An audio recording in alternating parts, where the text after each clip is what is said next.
आज की इस क्लास के अंदर हम बात करने वाले हैं आरआरबी पैरामेडिकल की लेबोरेटरी सुपरिटेंडेंट की तैयारी करने वाले सभी साथियों के लिए। और इस वीडियो के अंदर हम बात करेंगे दोस्तों, आपका जो सिलेबस दे रखा है उस सिलेबस के अंदर भी एक एक सब्जेक्ट के अंदर हम टॉपिक वाइज बात करेंगे कि कौन कौन से टॉपिक आपको उसके अंदर पढ़ना है।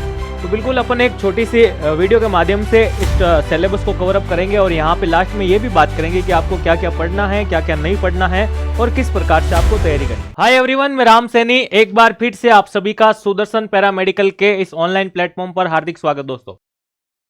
तो लेबोरेटरी सुपरिटेंडेंट की तैयारी करने वाले सभी साथी कंप्लीट सिलेबस की अपन बात कर रहे हैं यहाँ पे, और इसके अंदर अपन सिलेबस एनालिसिस करने वाले हैं। और यहाँ पे सबसे पहले अपन बात करेंगे दोस्तों, जो आरआरबी ने आपका सिलेबस दिया है उसको अपन पहले देख लेते हैं, फिर अपन बात करेंगे कि आरआरबी ने जो सब्जेक्ट्स के नाम आपको दिए हैं उसमें आपको पढ़ना क्या क्या है।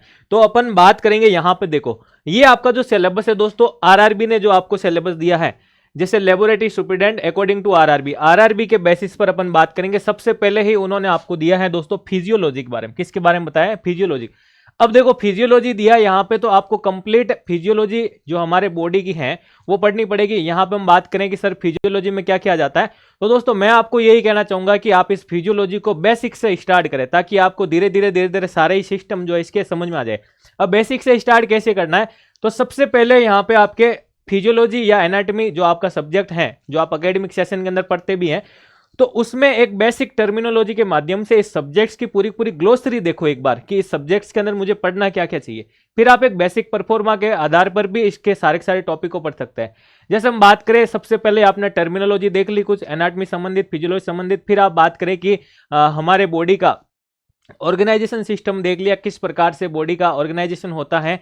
और लास्ट में हम देखते हैं कि सर जो माइक्रोमोलिक्यूल, मैक्रोमोलिक्यूल, फिर हम बात करें सर वहाँ पे सेल, टिश्यू, ऑर्गन, फिर हम बात करते हैं सर वहाँ पे सिस्टम के बारे में। तो ऐसे करते करते फिर सिस्टम की तरफ आओगे तो लगभग अपन बात करें जैसे नर्वस सिस्टम हो गया, डाइजेस्टिव सिस्टम हो गया, रेस्पिरेटरी सिस्टम हो गया, यहाँ पे एंडोक्राइन सिस्टम हो गया, कार्डियक सिस्टम हो गया, यूरिनरी सिस्टम हो गया। तो ये सारे फिर सिस्टम हम इसके अंदर पढ़ते हैं। तो ये आप लोगों को पता ही होगा फिजियोलॉजी के बारे में। तो और फिजियोलॉजी के अंदर आपको जैसे डाइजेस्टिव सिस्टम पढ़ रहे हैं तो उसके अंदर आपको एब्जॉर्प्शन, डाइजेशन, इन सब के मैकेनिज्म के बारे में, यानी इनकी क्रियाविधि आपको पढ़नी होती है साथ साथ। तो वो सारे टॉपिक आपके फिजियोलॉजी के अंदर इंक्लूड किए जाते हैं दोस्तों।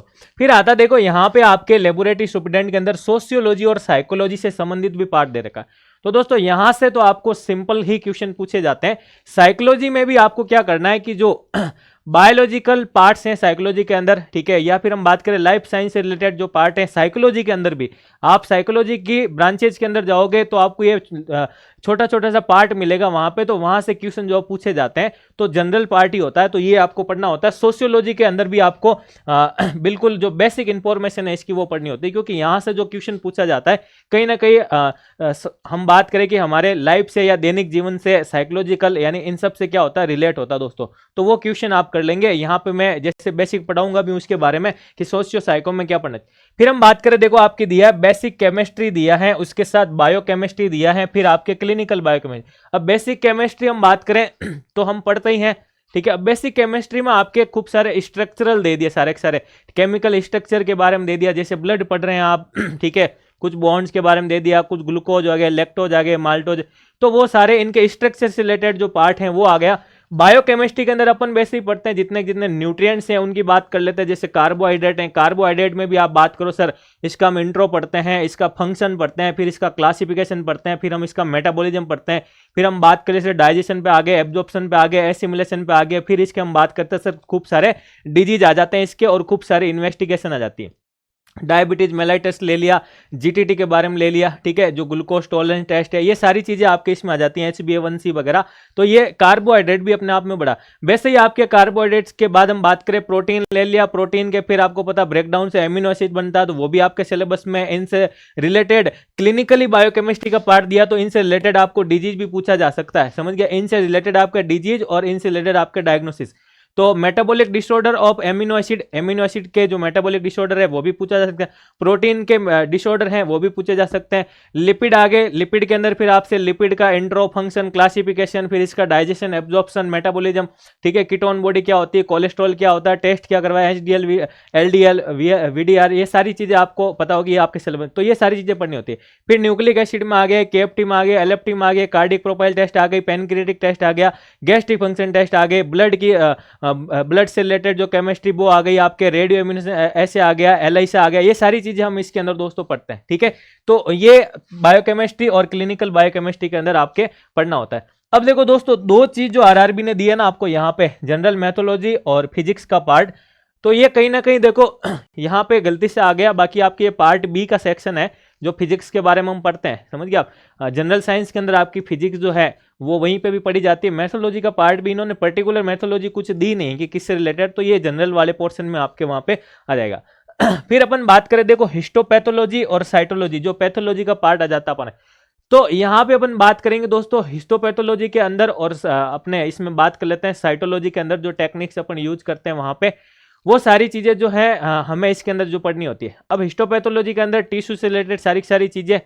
फिर अपन बात करते हैं यहाँ पे साइटोपैथोलॉजी का इंट्रोडक्शन ले लो, मेथड ऑफ कलेक्शन ले लो, सारे स्मीयर आ गया, प्रिपरेशन वाली चीजें आ गई, ठीक है, डिफरेंस जो स्टेन यूज करते हैं वो सारी आ गई, ठीक है, स्टेनिंग मेथड आ गए, और बफर्ट वगैरह ये सारी जो चीजें यूज करते हैं, Barr body, demonstration of Barr body, ये हम जो अकेडमी के दौरान पढ़ते हैं, तो ये साइटोलॉजी टेक्निक्स के अंदर अपन सारी चीजें जो वहां पे यूज कर लेते हैं।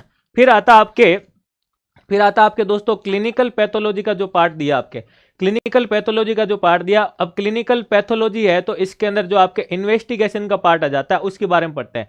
जैसे हम बात करें यहाँ पे यूरिन एनालिसिस आ जाती है, सीमन एनालिसिस का पार्ट आ जाता है, रेड सेल इंडिसेज आ जाती है, ईएसआर आ जाता है, एलई सेल टेस्ट पढ़ते हैं, कोल्ड एग्लूटिनेशन के बारे में पढ़ते हैं, बोन मैरो एस्टिमेशन पढ़ते हैं, सीएसएफ एस्टिमेशन पढ़ते हैं, G6PD आ गया, ठीक है ना, फीटल हीमोग्लोबिन एस्टिमेशन, इलेक्ट्रोफोरेसिस, ये सारे टॉपिक जो आपके पैथोलॉजी के अंदर जो है इंक्लूड किए जाते हैं। ठीक है, फिर आता है क्लिनिकल पैथोलॉजी के अंदर जो आपके इंस्ट्रूमेंट होते हैं वो भी आपको जो है पढ़ने होते हैं। तो देखो, जो सब्जेक्ट आपका इंस्ट्रूमेंटल है वो पढ़ने से पहले जितने भी उसके अंदर इंस्ट्रूमेंट यूज करते हैं उसकी एक अलग से सीरीज बना के पढ़ लो। आपके एग्जाम में क्वेश्चन पूछा जाता है कि इस इंस्ट्रूमेंट का पर्पज ये होता है या इसका यूज आपके इस टेस्ट में किया जाता है।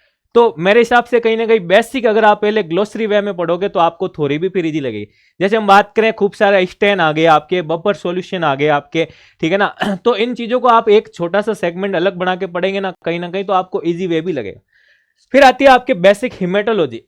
अब हिमेटोलॉजी के अंदर दोस्तों हम बात करें, सबसे पहले पढ़ो आप इंस्ट्रूमेंट, क्या पढ़ो, इंस्ट्रूमेंट। फिर आप पढ़ो कि इस लेबोरेटरी के अंदर जो सेफ्टी मेजर होते हैं उनके बारे में पढ़ लो।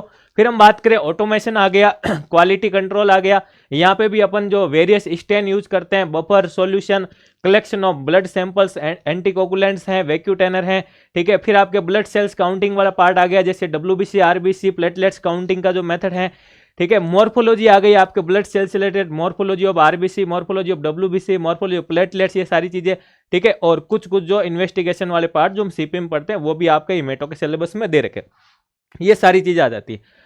अब दिया है एक आपके सिलेबस में दोस्तों पैरासाइटोलॉजी के बारे में, किसके बारे में, तो यहाँ पे जो आपके हम बात करूं कि माइक्रोबायोलॉजी के अंदर जो पढ़ते हो ना, पैरासाइटोलॉजी के अंदर पूरा क्या जाता है, पैरासाइटोलॉजी में पैरासाइट्स के बारे में पढ़ते हैं, यानी कंप्लीट प्रोटोजोआ आपके सिलेबस में दे रखा है, ठीक है, कंप्लीट प्रोटोजोआ दे रखा है। उसके अंदर आपके मॉस्क्यूटो वगैरह, मलेरिया वगैरह, ये सारी इनकी साइकिल वगैरह, स्टेज वगैरह, ये सारे दे रखे हैं, ठीक है, जिसमें मोड ऑफ ट्रांसमिशन हो गया, ये सारी चीजें जो है साइकिल के बेसिस पढ़ते हैं। एंटेमोलॉजी पूरा पार्ट आप अकेडमिक के अंदर पढ़ते हैं, जिसको हम कीट विज्ञान कहते हैं, ये एंटेमोलॉजी के पार्ट भी, ठीक है, उससे रिलेटेड पूरी थ्योरी आपको पढ़नी। आगे बात करते हैं, देखो आगे फिर दिया है कोगुलेशन एंड ट्रांसफ्यूजन मेडिसिन के बारे में दिया। देखो ब्लड बैंक का कहीं भी जिक्र नहीं किया, यहाँ पे लिखा है इन्होंने कोगुलेशन एंड ट्रांसफ्यूजन मेडिसिन के बारे में दिया। तो कुछ पार्ट जो है आपको मेडिसिन से, इससे रिलेटेड आपको क्या करना पड़ेगा, देखना पड़ेगा दोस्तों, बिल्कुल।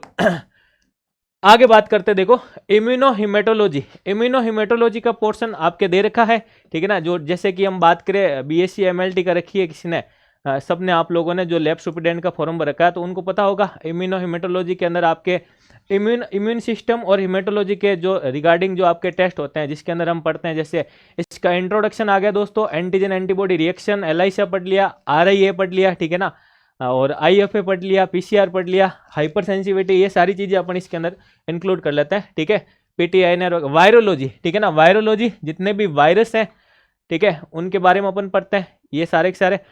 और HIV आपके सिलेबस में इंपॉर्टेंट टॉपिक है दोस्तों, HIV, एड्स वगैरह, हेपेटाइटिस हैं, तो यहाँ से क्वेश्चन भी आते हैं आपके RRB में। पिछला वाला पेपर भी आप माइकोलॉजी का पूरा पूरा पोर्शन दे रखा, तो इसके भी क्लासिफिकेशन और इसके टाइप, ये सारी चीजें, और एडवांस सीरोलॉजी के बारे में। ठीक है, तो ये सिलेबस जो है दोस्तों आपके कवर अप करना होगा आपको लैब सुपरिटेंडेंट की पोस्ट के लिए। तो अपन ने एक एक चीजों के बारे में पढ़ा है, ठीक है, और ये सारी की सारी चीजें आपको पढ़नी है यहाँ से। ये आपका जो पोर्शन है दोस्तों, ये 70 मार्क्स का, कितने मार्क्स का, ये 70 मार्क्स का पोर्शन है दोस्तों आपके, और प्लस जो 30 मार्क्स का पोर्शन है उसकी भी मैं बात कर लेता हूँ। उसके अंदर आपके पार्ट बी की अगर बात करें दोस्तों, पार्ट बी जो एज इट इज मैं कहता हूं हमेशा कि ये आपके कहीं ना कहीं बात करें अगर अपन, तो ये आपके हेल्पिंग वर्ब की तरह काम करेगा पार्ट बी, क्योंकि पार्ट ए उसके अंदर अगर आपके कुछ कुछ टॉपिक है जो आपसे नहीं तैयार हो पा रहे हैं, तो पार्ट बी के कुछ टॉपिक को आप बढ़िया इंटरेस्टेड तरीके से पढ़ के इनको तैयार कर सकते हैं। पार्ट ए के अंदर देखो, ये 30 नंबर का सेपरेट पूरा पूरा पोर्शन है आपका, सेपरेट पोर्शन। यहाँ पे आपको इंडिया जीके पूरी पूरी पढ़नी होती है, इंडिया जीके, ठीक है। और दूसरा फिर अपन बात करें आपके मैथ्स दे रखी है आपके दोस्तों, मैथमेटिक्स दे रखी है। तीसरी हम बात करें सर यहाँ पे रीजनिंग दे रखी है आपके, ठीक है। और 4 नंबर पे अपन बात करते हैं दोस्तों जनरल साइंस जो है ये दे रखी है आपके। और फिर मैं कुछ इंक्लूड कर लेता हूँ, जैसे कि करंट अफेयर्स की मैं बात करता हूँ, तो यहाँ से क्वेश्चन जो आपके ये 30 नंबर का पूरा पूरा पोर्शन जो है ये पार्ट बी में आपके दे रखा है, ठीक है। तो ये सिलेबस मैंने कंप्लीटली आपको बताया यहाँ पे। अब आता है क्वेश्चन की दोस्तों आपको किस प्रकार से तैयारी करनी है, तो अपन उसकी भी बात करते हैं, ठीक है। तो देखो प्रिपरेशन कैसे करना, ये सारे के सारे टॉपिक अब मान लीजिए आपके पास हैं, ठीक है। तो इसका मतलब क्या हो गया दोस्तों, सिलेबस जो है आपका, सिलेबस जो है आपके पास सर क्या है, अब हमारे पास सर सिलेबस कंप्लीट है। तो मैं सबसे पहले भी देखो, पहले भी मैंने वीडियो बनाया है इस पे, तो मैंने यही कहा था कि आप सिलेबस को पढ़ो, क्या करो आप सिलेबस को बढ़िया तरीके से पढ़ो, ताकि यहां से क्या क्या टॉपिक हैं आपके सिलेबस में ये पता चल जाए। फिर इसके बाद आता दोस्तों कि आप क्या देखो, PYQ को देखो, क्या देखो PYQ, कि सिलेबस के अकॉर्डिंग भी पिछली बार जो है क्वेश्चन आ रखे हैं, बिल्कुल आ रखे हैं। तो फिर आप क्या करो, उसका लेवल उठाओ और उसकी थ्योरी कंप्लीटली पढ़ो, तो कुछ कुछ क्वेश्चन आपको देखो डीपली भी मिलेंगे वहां पे। तो अब आता है कि अब आपके पास जो टाइम है दोस्तों, उस टाइम के अकॉर्डिंग अब आपको सिलेबस जो है कंप्लीट करना होगा। तो मेरी यही राय है कि अब आपको अगर 2-2 बार सिलेबस भी करना है, तो उसके लिए एक ही तरीका है दोस्तों, कि यही चीज है कि अब आप शॉर्ट चार्ट अपनाओ, ठीक है ना, शॉर्ट चार्ट लो, ठीक है। और शॉर्ट चार्ट से नहीं हो रहा है तो बिल्कुल आप थ्योरी को पढ़ सकते हैं, थ्योरी को पढ़ोगे तभी आपका कंसेप्ट क्लियर होगा।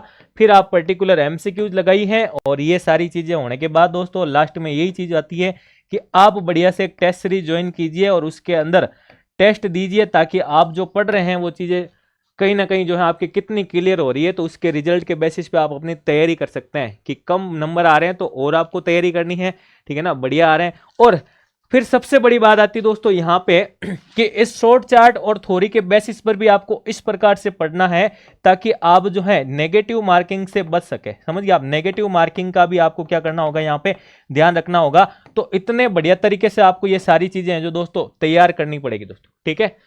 तो इस प्रकार से आप ये सारी चीजें जो है इस सिलेबस को क्या कर सकते हैं, पढ़ सकते हैं, और आप लैब सुपरिटेंडेंट की तैयारी कर सकते हैं, ठीक है, बिल्कुल। तो ये सारी चीजें हमने वीडियो के अंदर बात की थी। और अगर आपको कोई भी छोटी बड़ी इंफॉर्मेशन चाहिए पैरामेडिकल संबंधित, तो टेलीग्राम चैनल मेरा दे रखा है, इसको आप ज्वाइन करें, इसका लिंक आपको डिस्क्रिप्शन में मिल जाएगा। और अगर आप RRB से रिलेटेड कोई भी आपकी प्रॉब्लम हो, इश्यू हो, तो बिल्कुल आप इस नंबर पे कॉल करके बात कर सकते हैं, ठीक है ना। पढ़ाई से रिलेटेड कोई भी टॉपिक आप मेरे साथ व्हाट्सएप मैसेज या फिर कॉल करके बात कर सकते हैं, ठीक है। और अगर आप मेरे साथ जुड़ करके तैयारी भी करना चाहते हैं दोस्तों, तो सुदर्शन पैरामेडिकल के नाम से मेरा ऐप दे रखा है, गूगल प्ले स्टोर पे जाइए, डाउनलोड कीजिए, और इसको क्या करें दोस्तों, विजिट करें, यहाँ पे क्या करें, विजिट करें। तो आपको RRB अगर लैब सुपरिटेंडेंट की तैयारी भी करना चाहते हैं दोस्तों आप, तो यहाँ पे खूब सारी चीजें मिलेगी, आप विजिट करना। यहाँ पे फ्री डेमो क्लासेज भी दे रखी है आपको, बिल्कुल आप उनको देखें किस प्रकार से पढ़ना होता है, उस प्रकार से आप पढ़ाई भी कर सकते हैं और मेरे साथ जुड़कर भी तैयारी कर सकते हैं। और अगर ये बैच ज्वाइन करते हैं तो आपको इसके अंदर देखो कंप्लीट पार्ट ए भी मिलेगा, कंप्लीट पार्ट ए भी मिलेगा, प्लस पार्ट बी भी मिलेगा, और यहाँ पे आपको लाइव प्लस रिकॉर्डेड क्लासें रहेगी, ठीक है। और मैराथन क्लासें भी मिलेगी आपको, सिलेबस कंप्लीट होते ही मैराथन क्लासें मिलेगी। और मैं बात करूं आपको 10 मॉडल पेपर भी मिलेंगे लैब सुपरिटेंडेंट की जो तैयारी कर रहे हैं यहाँ पे, तो उनकी तैयारी जो है कहीं ना कहीं ये सारी चीजें अपनाने से आपके क्या हो जाएगी, बेहतरीन हो जाएगी। ठीक है, तो बिल्कुल आपको वीडियो अगर पसंद आया तो इसको लाइक करें, चैनल पर नए हैं तो आप बिल्कुल सब्सक्राइब करें। धन्यवाद।